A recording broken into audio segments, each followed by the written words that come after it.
Video from my July 17th, 2016 dive to Scripps Canyon aboard the Marissa. The viz was not very good. First 15 feet was maybe 5 feet. Down in the canyon it opened up quite a bit to around 20. We dropped anchor at a pipe that's right where you see the mark here. We then go down the length of the canyon and hook a left. This branch of Scripps Canyon will eventually merge into La Jolla Canyon if you keep going. It's about a mile away. Nobody I know has actually braved it. And there was actually a research vessel that was conducting study there. For our second dive, we hooked a right. This goes up to an apex further along the canyon. This is also where there's a lot more life and a lot more topography, in my experience. Here's the profile from my first dive. The first one we went a little bit deeper. My dive buddy was testing out a new camera mount. It's kind of interesting because you can see some landmarks based on the profile. The first right here is where the pipe is. It's right about 85-90 feet. That's me hooking my reel.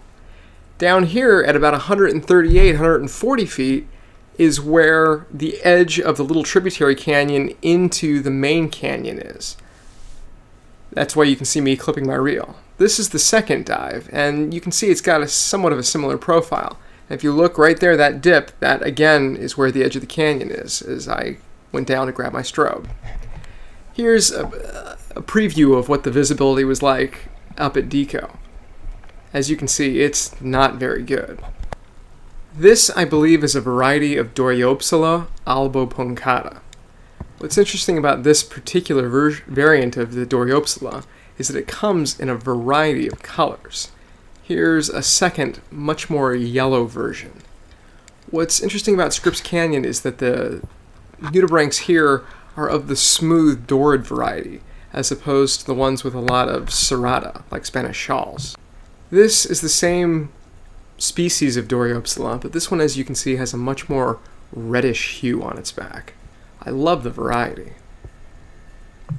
This, I believe, is a Cattleya luteomarginata. You can tell by the gold fringe around its border.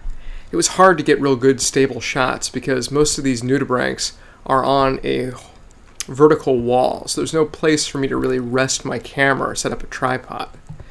But it leads to a lot of interesting angles. I thought this shot was pretty cool with a black background. This little fellow is a Cattleya limbagorum. You can tell by the black rhinophores at its very tip.